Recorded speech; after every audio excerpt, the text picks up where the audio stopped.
పేరిట మీ అందరికీ షలోం. ఈరోజు దేవుని వాగ్దానము. దేవుడు తాను ఏర్పరచుకొనిన వారు దివారాత్రులు తన్ను గూర్చి మొరపెట్టుకొనుచుండగా వారికి న్యాయము తీర్చడా. లూకాసు వార్త 18వ అధ్యాయము 7వ వచనం. ప్రియ సహోదరి సహోదరులారా, ఈ దినము వాక్య ధ్యానములోనికి వెళ్లే ముందు తలలు వంచి ఒక్క నిమిషము ప్రార్థన చేసుకుందాం. మహా పరిశుద్ధుడవును మహోన్నతుడవైన మా ప్రియ పరలోకపు తండ్రి, నీ పరిశుద్ధ నామానికి స్తుతులు స్తోత్రాలు చెల్లిస్తున్నాం. నాయన, ఈ పవిత్రమైన లెంట్ దినాలలో నీ పాద సన్నిధికి చేరి నీ వాక్యాన్ని ధ్యానించే భాగ్యాన్ని మాకు ప్రసాదించినందుకు వందనాలు. ప్రభువా, ఈ ఉదయకాలమున నీ వాక్కు ద్వారా మాతో మాట్లాడండి. మా హృదయములను తెరిచి నీ స్వరమును వినేలా చేయండి. ప్రార్థనలో మేము అలసిపోకుండా నీవు మా మొరలను ఆలకించే దేవుడవన్న నిరీక్షణతో మేము సాగిపోవడానికి సహాయం చేయండి. వాక్యము విత్తుచుండగా అది మాలో నూరంతలుగా ఫలమును ఇచ్చేలా మా ఆత్మ సహాయమును దయచేయండి. మమ్మల్ని మేము తగ్గించుకుంటూ నిన్ను హెచ్చిస్తూ ఈ చిన్న ప్రార్థన మా రక్షకుడైన యేసు నామములో అడిగి పొందుకొని ఉన్నాము తండ్రి, ఆమెన్. ప్రియ సహోదరి సహోదరులారా, మనం ప్రస్తుతం లెంట్ అనే అత్యంత ప్రాముఖ్యమైన ఆధ్యాత్మిక ప్రయాణంలో ఉన్నాం. లెంట్ కాలం అంటే కేవలము కొన్ని ఆచారాలు పాటించడము లేదా ఆహార నియమాలు పెట్టుకోవడం మాత్రమే కాదు. ఇది మన ఆత్మను దేవుని వైపుకు మళ్లించుకునే సమయం. శిల్వ మార్గములో నడిచిన యేసు క్రీస్తు పడిన శ్రమలను తలపోస్తూ మన ప్రార్థనా జీవితాన్ని మనము తిరిగి పరీక్షించుకోవలసిన సమయం ఇది. నేటి లోకములో మనం ఎదుర్కొంటున్న అతిపెద్ద సమస్య ఏమిటంటే ఓర్పు లేకపోవడం. మనకు ప్రతిదీ వెంటనే జరిగిపోవాలి. ఒక మెసేజ్ పంపిస్తే వెంటనే రిప్లై రావాలి. ఒక బటన్ నొక్కితే ఆహారం ఇంటికి రావాలి. ఇదే ధోరణి మనం ప్రార్థనలో కూడా చూపిస్తున్నాం. ఒకసారి ప్రార్థించగానే జవాబు రాకపోతే దేవుడు నన్ను వినడము లేదు, నా ప్రార్థన వ్యర్థమని నిరుత్సాహపడి ప్రార్థన చేయడము మానేస్తున్నాం. కానీ ప్రియులారా, ఈరోజు మనం చదువుకున్న లేఖన భాగము మనకు ఒక అద్భుతమైన ధైర్యాన్ని ఇస్తుంది. ఇక్కడ యేసు క్రీస్తు ప్రభు ఒక ప్రశ్న వేస్తున్నారు. దేవుడు తను ఏర్పరచుకొనిన వారు దివారాత్రులు తన్ను గూర్చి మొరపెట్టుకొనుచుండగా వారికి న్యాయము తీర్చడా అని. ఈ ప్రశ్నలో ఒక గొప్ప వాగ్దానము దాగి ఉంది. ఆయన న్యాయవంతుడైన దేవుడు. లోకములో అన్యాయము జరగొచ్చు, లోకపధికారులు మనల్ని పట్టించుకోకపోవచ్చు, కానీ పరలోకపు తండ్రి తన బిడ్డలకన్నిటినీ వారి మొరను ఎన్నటికీ నిర్లక్ష్యము చేయడు. ఆయన ఆలస్యము చేస్తున్నాడంటే దాని వెనుక ఒక ఉన్నతమైన ఉద్దేశం ఉంటుంది. ఈరోజు మనం ఈ పట్టుదల కలిగిన ప్రార్థన గురించి, దేవుని నమ్మకత్వము గురించి లోతుగా ధ్యానము చేద్దాం. ఈరోజు మన ధ్యాన అంశము ప్రార్థనలో అత్యంత కీలకమైన భాగము. ప్రార్థనలో పోరాటము, విడవక ప్రార్థించడము అంటే దేవుణ్ణి బలవంతము చేయడము కాదు, ఆయనపై ఉన్న నమ్మకాన్ని కనబరచడం. చాలామంది క్రైస్తవులు ఒక విషయంలో పొరపాటు పడుతుంటారు. మనం పదే పదే అడిగితే దేవునికి విసుగు వస్తుందేమో అని, లేదా మనం బలవంతము చేస్తేనే దేవుడిస్తాడా అని అనుకుంటారు. కానీ సత్యము ఏమిటంటే ప్రార్థనలో పోరాటం అనేది దేవుని మనస్సును మార్చడానికి కాదు, దేవుని చిత్తము పట్ల మనకున్న అచంచలమైన విశ్వాసాన్ని నిరూపించుకోవడానికి. ప్రియులారా, ప్రార్థనలో పోరాటం అంటే బలవంతము కాదు, ఇది విశ్వాస ప్రకటన. మనం పదే పదే ప్రార్థిస్తున్నప్పుడు అది దేవునిపై ఒత్తిడిని తీసుకురావడము కాదు, అది మన హృదయ స్థితిని తెలియజేస్తుంది. ప్రభువా, నీవు తప్ప నాకు వేరే ఆధారము లేదు, నీవిస్తేనే నాకు సహాయము జరుగుతుంది అనే పూర్తి ఆధారిత స్థితిని ఇది చూపిస్తుంది. పరిశుద్ధ లేఖన భాగములో ఆదికాండము 32వ అధ్యాయము 26వ వచనములో యాకోబు దేవుని దూతతో పోరాడుతూ నీవు నన్ను ఆశీర్వదించితేనే తప్ప నిన్ను పోనివ్వను అన్నాడు. ఇది మొండితనము కాదు, అది దేవుని ఆశీర్వాదం పట్ల ఉన్న అమితమైన దాహము. ప్రియులారా, ఒక రోగి డాక్టర్ దగ్గరికి వెళ్ళి నన్నెలాగైనా బ్రతికించండి అని పదే పదే బ్రతిమలాడుతుంటే అది డాక్టర్ని ఇబ్బంది పెట్టడం కాదు, ఆ డాక్టర్ మీద రోగికున్న నమ్మకాన్ని తెలియజేస్తుంది. మన ప్రార్థన కూడా దేవుని శక్తిపై మనకున్న నమ్మకానికి గుర్తు. ప్రియులారా, కనిపెట్టుకోవడము అంటే విశ్వాసానికి పరీక్షాకాలం. లూకాసు వార్త 18వ అధ్యాయము 7వ వచనములో దివరాత్రులు మొరపెట్టుకొనుట గురించి ఉంది. దేవుడు వెంటనే జవాబు ఇవ్వకపోవడానికి కారణము ఆయన మనల్ని విస్మరించడము కాదు, మనల్ని సిద్ధపరచడం.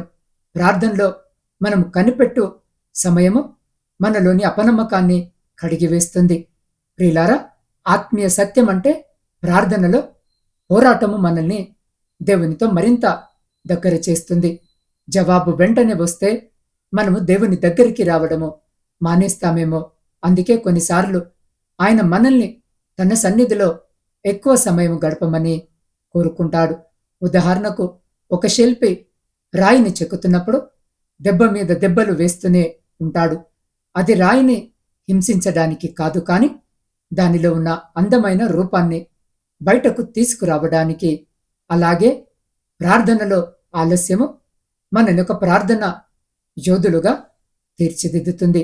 అవును అవును ప్రియులారా, యేసుక్రీస్తు ప్రభు ఒక ఉపమానములో అన్యాయపు తీర్పరిని దేవునితో పోల్చలేదు, కాని వ్యత్యాసాన్ని చూపించారు. ఒక అన్యాయస్తుడే విడువక అడిగినందున న్యాయము చేస్తే ప్రేమగల తండ్రి అయిన దేవుడు తన సొంత బిడ్డలకు ఇంకెంత గొప్పగా న్యాయము తీరుస్తాడు. మనము గమనించవలసిన విషయము, మన ప్రార్థన దేవుని చెవిని చేరడము లేదని ఎప్పుడూ అనుకోవద్దు.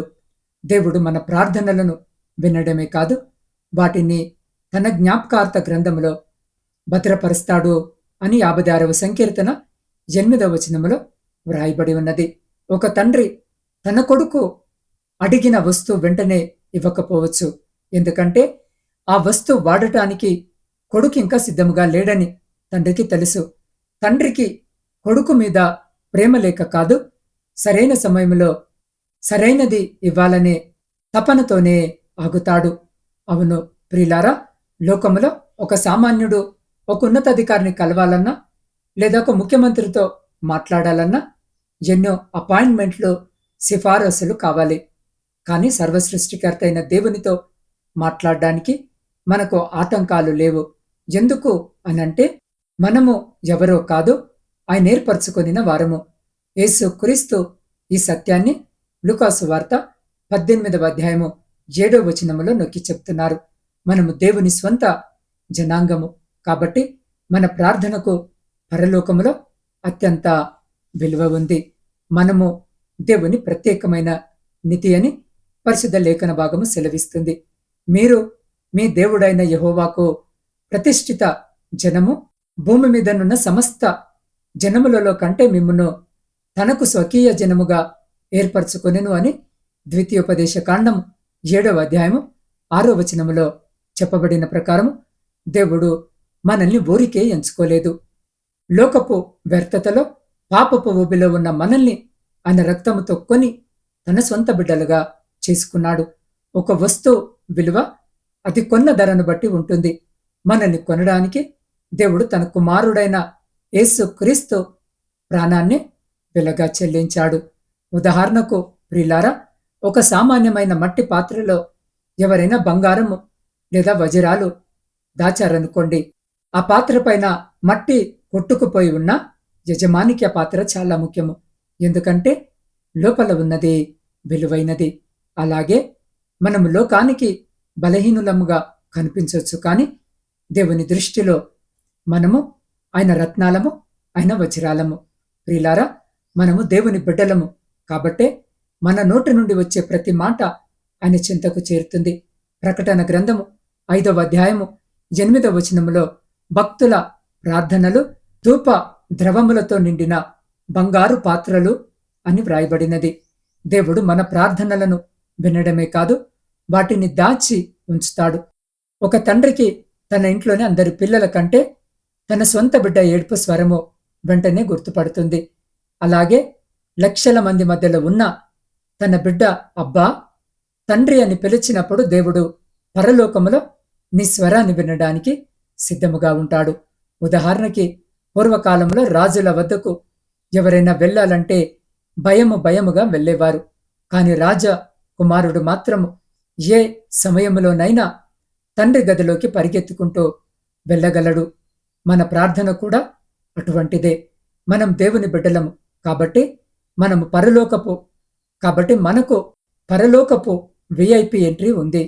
ప్రియులారా, దివారాత్రులు మొరపెట్టుట అంటే విశ్వాసానికి పరీక్ష. వాక్యములో దివారాత్రులు అని ఉంది. దేవుడు మనల్ని ప్రేమిస్తే జవాబు వెంటనే ఇవ్వచ్చు కదా అని మనకు అనిపిస్తుంది. కానీ ప్రార్థనలో ఆలస్యం అనేది దేవుని తిరస్కారము కాదు, అది మన విశ్వాసానికి శిక్షణ. ఇశ్రాయేలీయులు ఐగుప్తులో ఉన్నప్పుడు వారు పెట్టిన మొర దేవుని సన్నిధికి చేరింది. ఆయన మోషేను పంపి వారిని విడిపించాడు. దేవుడు మన కన్నీళ్లను చూస్తాడు, మన నిట్టూర్పులను వింటాడు. ఆయన ఏర్పరచుకున్న బిడ్డలు అన్యాయానికి గురవుతుంటే ఆయన చూస్తూ ఊరుకోడు, తప్పక న్యాయము తీరుస్తాడు. ఉదాహరణకు, ఒక శిల్పి రాయిని చెక్కేటప్పుడు దెబ్బలు వేస్తూనే ఉంటాడు. ఆ రాయి ఆ సమయంలో అనుకోవచ్చు, శిల్పి నన్ను హింసిస్తున్నాడు అని. కాని శిల్పి దృష్టిలో ఆ రాయిని ఒక అద్భుతమైన విగ్రహముగా మార్చాలనే తపన ఉంటుంది. ఆ రీతిగానే మన ప్రార్థనలో జరిగే ఆలస్యము కూడా మనల్ని దైవికమైన అలంకారము, ఆకారములోనికి మార్చడానికే. ప్రార్థన అనేది దేవునితో మనము చేసే సంభాషణ మాత్రమే కాదు, అది ఆయనపై మనకున్న నమ్మకానికి నిదర్శనం. చాలాసార్లు మనము ప్రార్థించినప్పుడు జవాబు వెంటనే రాకపోతే దేవుడు నా మొరను వినడము లేదు అని నిరుత్సాహపడతాము. కానీ వాక్యము మనకు ఒక అద్భుతమైన నిశ్చేతనిస్తుంది. మన దేవుడు న్యాయవంతుడు. ఆయనిచ్చే జవాబు మనకు కావలసిన సమయానికంటే మనకు అత్యుత్తమమైన సమయంలో అత్యంత శ్రేష్టముగా ఉంటుంది. ప్రియులారా, దేవుని న్యాయము మనుషుల న్యాయము కంటే భిన్నమైనది. లోకములో న్యాయము ఒక్కోసారి ఆలస్యము కావచ్చు, లేదా అన్యాయముగా మారొచ్చు. కానీ దేవుని న్యాయము ఖచ్చితమైనది. ప్రార్థనలో పట్టుదల కలిగి ఉండాలి. ఆ విధవరాలు అన్యాయపు తీర్పరిని పదే అడిగినట్లు మనము దేవునిని అడగాలి. అయితే అన్యాయపు తీర్పరి విసుగు చెంది తీర్పు తీర్చాడు. కానీ మన తండ్రి మనల్ని ప్రేమించి న్యాయము తీరుస్తాడు. మనం అడిగింది మనకు ఆ సమయంలో మంచిది కాకపోవచ్చు, అందుకే దేవుడు దానిని ఆపి ఉండవచ్చు. ఆయన న్యాయం అంటే మన కోరికలు తీర్చడం మాత్రమే కాదు, మనకేది క్షేమకరమో అది చేయడం. ఉదాహరణకి, ఒక చిన్న పిల్లవాడు పదునైన కత్తిని చూసి బొమ్మ అనుకొని కావాలని ఏడుస్తాడు. తండ్రి ఆ కత్తినివ్వడు. అక్కడ తండ్రి ఆ పిల్లాడికి అన్యాయం చేయడం లేదు. ఆ పిల్లాడిని ప్రమాదము నుండి కాపాడుతున్నాడు. దేవుడు మన ప్రార్థనకు నో అని చెప్పినా అది మన మేలు కోసమే. ప్రియులారా, మనము దివరాత్రులు మొరపెట్టడం అంటే దేవుడు వినడము లేదని కాదు, మన విశ్వాసము ఎంత దృఢంగా ఉందో పరీక్షించుకోవడం. మీరు దేవుని చేత ఏర్పరచుకునబడిన వారు. ఒక రాజు తన సొంత బిడ్డల మొరను ఎలా నిర్లక్ష్యము చేయలేడో, పరలోకపు రాజు మన ప్రార్థనను అలానే వింటాడు. ప్రార్థనలో జవాబు రానప్పుడు మనము చేసే నిరీక్షణ మన ఆత్మీయ జీవితాన్ని బలపరుస్తుంది. ఒక శిల్పి రాయిని చెక్కుతున్నప్పుడు దెబ్బలు తగులుతుంటాయి. ఆ రాయి బాధపడవచ్చు, కానీ ఆ దెబ్బలు చివరికి ఒక అందమైన విగ్రహము తయారవుతుంది. అలాగే ప్రార్థనలో మన నిరీక్షణ మనల్ని దేవుని పోలికలోనికి మారుస్తుంది. దేవుని జవాబు ఎప్పుడు అత్యుత్తముగా ఉంటుంది. దేవుడు మనకిచ్చే జవాబు 3 రకాలుగా ఉంటుంది.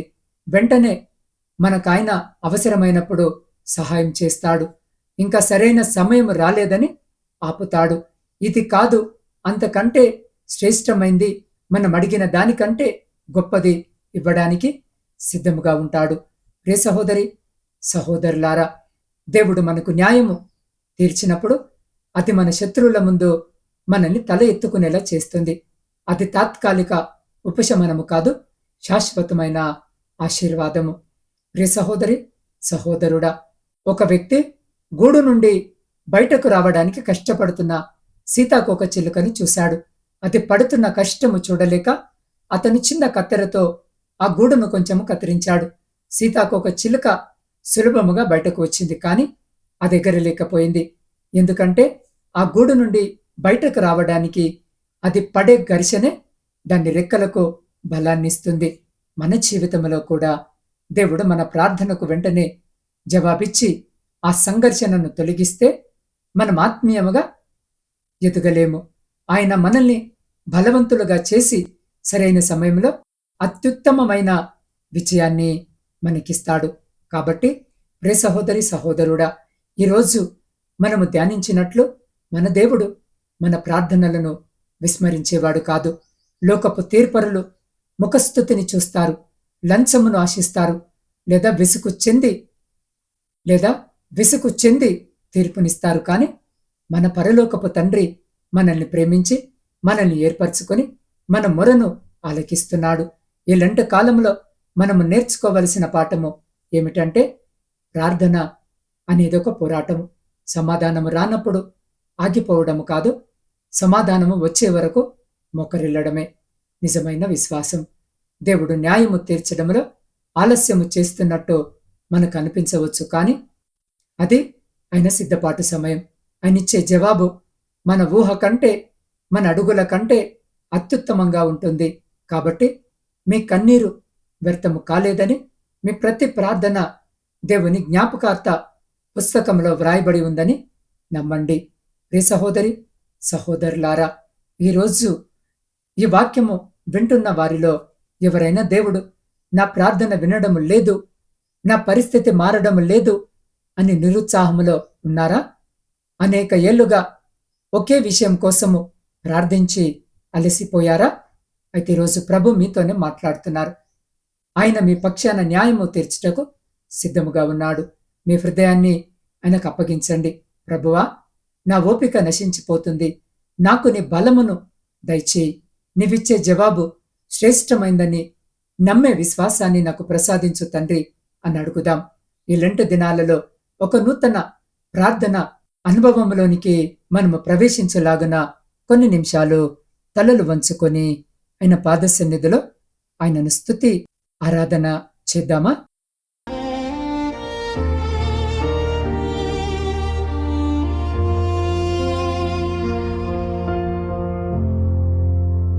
అన్యాయపు తీర్పరికే కనికరము కలిగేని,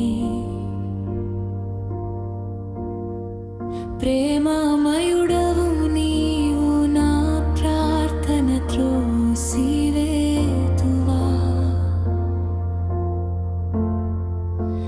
జవాబు ఆలస్యమైనా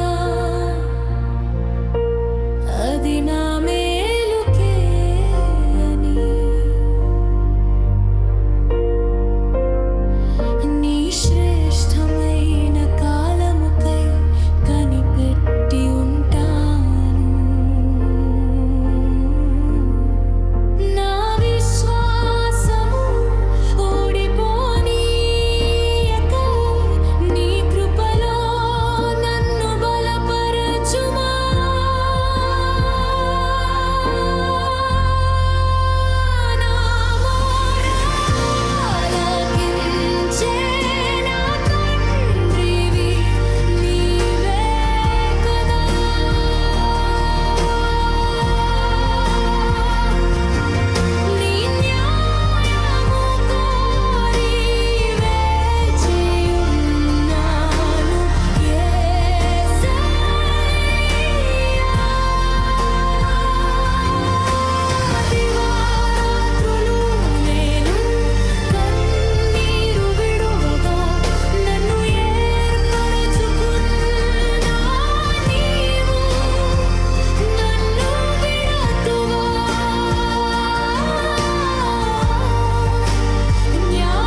అవును ప్రియ సహోదరి సహోదరుడా, నీ ప్రార్థనకు జవాబు ఆలస్యము కావచ్చు, కానీ దేవుడు నిన్ను అలక్ష్యము చేసే దేవుడు కాదు. ఆలస్యం అవుతుందంటే అది నీ మంచి కొరికే అని గుర్తించు. ఈ వాక్యము వినిచిన్న మీరు మీ ప్రార్థనా జీవితాన్ని స్థిరపరచుకొని బలపరుచుకొనుటకు, అటువంటి గొప్ప కృప దేవుడు మనకు దయచేయుటకు ఈ సమయంలో ఈ వాక్యము వింటున్న మీరు వీలైతే మోకరించి మీ చేతులు ఆకాశము వైపుకెత్తి లేదా నిలబడి ఉండి మీ కుడి చేతిని మీ హృదయంపై పెట్టుకొని నాతో పాటు ప్రార్థనలో ఏకీభవించండి. పరిశుద్ధుడైన తండ్రి, మీ శ్రేష్టమైన జీవం కలిగిన నామమును బట్టి స్తుతులు, స్తోత్రాలు, వందనాలు. అయ్యా, ఈరోజు నీ వాక్యము ద్వారా మమ్మల్ని బలపరిచినందుకు స్తోత్రాలు నాయన. మా ప్రార్థనలకు జవాబు రానప్పుడు మేము కృంగిపోకుండా నీ న్యాయము కొరకు కనిపెట్టే ఓపికను మాకు దయచేయండి. అయ్యా, వాక్యము వింటున్న ప్రతి బిడ్డ ఏ అవసరతతో, ఏ కన్నీటితో నీ సన్నిధికి వచ్చారో నీకు తెలుసు. వారి మొరను ఆలకించి నీ వేర్పరచుకొనిన వారికి నీవిచ్చే అత్యుత్తమమైన న్యాయాన్ని త్వరగా దయచేయండి. అయ్యా, ఇలాంటి దినాలలో మాత్మీయ జీవితము బలపడడానికి మేము నీ శిలువ చెంతకు చేరాలని కోరుకుంటున్నాం. అయ్యా, గడిచిన ఫిబ్రవరి మాసమంతా మీ రెక్కల చాటున భద్రపరిచి, అయ్యా ఇదిగో ఈ మాసపు చివరి దినమున వాక్యాన్ని వినే మీరు అనుగ్రహించిన గొప్ప ధన్యతను బట్టి మీకే కృతజ్ఞత వందనాలను చెల్లించుకొనిచున్నాం. దేవా, ఈరోజు జన్మదిన, వివాహ వార్షికోత్సవాలు జరుపుకొంచున్న ప్రతి బిడ్డ కొరకు ప్రత్యేకంగా ప్రార్థిస్తున్నాం. మీ నూతన దయా కిరీటం చేత బిడ్డలను ఆశీర్వదించండి. ఆ రీతిగా ఇతరత్ర శుభకార్యాలు జరిగించుకుంటున్న బిడ్డలతో కూడా మీరుండి సంతోషకరమైన కుటుంబ జీవితమును దయచేయమని వేడుకొనిచున్నాం.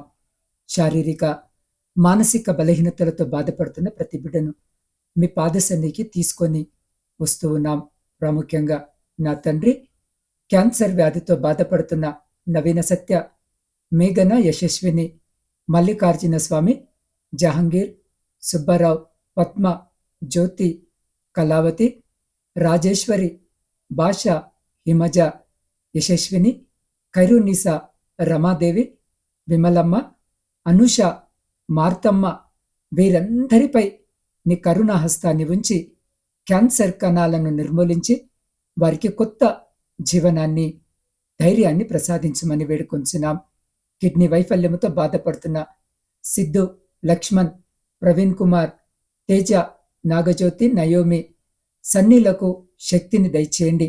పక్షవాతముతో బాధపడుతున్న సూర్యరావు, రాంబాబు, గుణసుందరమ్మ, బాలప్ప, రంగన్న, కృపాకర్, జయకృష్ణ, భాస్కర్రావు, విజయలక్ష్మి అమ్మ, శ్రీనివాసరెడ్డి, వెంకటేశ్వరమ్మ, నారాయణ, శ్రీను, వీరేష్లకు వారి అవయవాలలో కదలికను, బలమును దయచేయమని వేడుకొంచున్నాం. గుండె జబ్బులతో బాధపడుతున్న Pavan, Sugunavathi, Jayamma, Susheela, Sharon, Mary, Sebastian, Anandarao, ప్రభావతులకు ఉపశమనాన్ని దయచేయమని వేడుకొంచున్నాం. బ్రెయిన్ ట్యూమర్తో పోరాడుతున్న లీలావతి, ప్రశాంతి, జైపాల్ రెడ్డిలకు, మరి అనేక మాసాలుగా కోమాలో ఉన్న నానికి నీ అద్భుతమైన స్పర్శతో స్పృహను, ఆరోగ్యాన్ని దయచేయమని వేడుకొంచున్నాం. అయ్యా, రత్న తెలియని వ్యాధితో బాధపడుతుండగా బిడ్డకు విముక్తిని కలిగించండి. అయ్యా, అనిత అల్సర్తో బాధపడుతుండగా బిడ్డను ముట్టి స్వస్థపరచండి.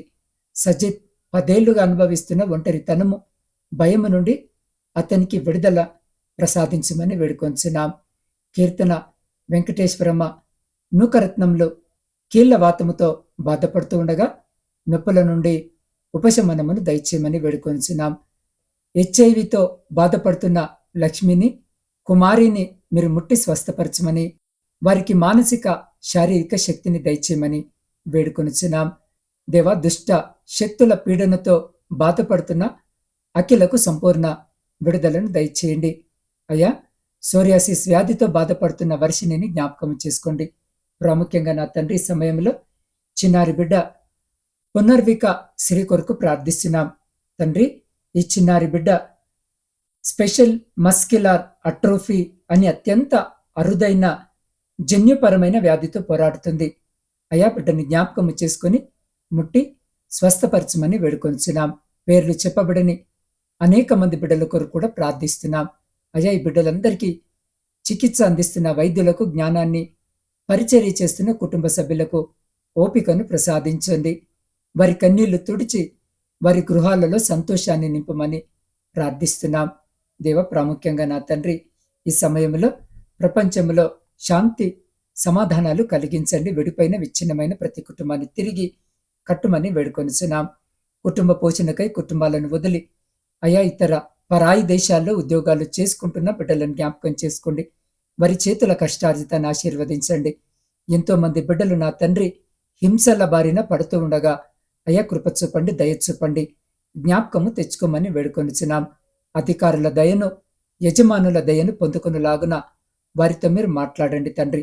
అయా ఎంతో మంది బిడ్డలకు అక్కడ స్వేచ్ఛగా పని చేసుకోవడానికి కావలసిన అకామాలు లేక ఇబ్బంది పడుతూ ఉండగా నా తండ్రి, బిడ్డలందరినీ దినం జ్ఞాపకము చేసుకొని ప్రతి బిడ్డకు ఆ దేశంలో అయా స్వాతంత్రముగా పని చేసుకున్నటకు కావలసిన అనుమతులు లభించులాగున మీరు కృప చూపండి. అధికారులతో మీరు మాట్లాడమని వేడుకొనిచున్నాం. దేవా, బిడ్డలు ఒంటరిగా ఉంటుండగా నా తండ్రి బిడ్డలను జ్ఞాపకము చేసుకోండి. ప్రతి వేదన, బాధ, శోధనల నుంచి కాపాడి వారిని, వారి కుటుంబాలను మీ కృపలో భద్రపరచమని వేడుకొంచున్నాం. దేవా, ఈ సమయంలో నా ఆత్మీయ కుటుంబ సభ్యులందరినీ మీ పరిశుద్ధ పాదాల చెంత పెడుతూ ఉండగా బిడ్డలను జ్ఞాపకము చేసుకోండి. వారి ప్రతి న్యాయమైన కోరికకు సమాధానము దయచేసి మీ ఆకాశపు వాక్యాలను విప్పి మీ సమృద్ధికరమైన దీవెన ఆశీర్వాదాల చేత బిడ్డల జీవితాలను, కుటుంబాలను దీవించి ఆశీర్వదించి తృప్తిపరిచి మీరే ఘనత, మహిమ, ప్రభావాలు పొందుమని మా ప్రభువును, మీ ప్రియకుమారుడైన యేసు క్రీస్తు సర్వ సమృద్ధి కలిగిన నామమున ప్రార్థించి స్తుతించి అడిగి పొందుకొని ఉన్నాము తండ్రి. ఆమెన్. ప్రియులారా, మీకేమైనా ప్రత్యేకమైన ప్రార్థన అవసరతలు ఉన్నట్టయితే స్క్రీన్ పైన కనబడుతున్న నా వాట్సాప్ నంబర్కి మెసేజ్ పెట్టండి. మీ కొరకు భారము కలిగి నేను ప్రార్థిస్తాను. నా వాట్సాప్ నంబర్ 8465037607 8465037607. దేవుడు మిమ్మల్ని బహుగా దీవించునుగాక. ఆమెన్.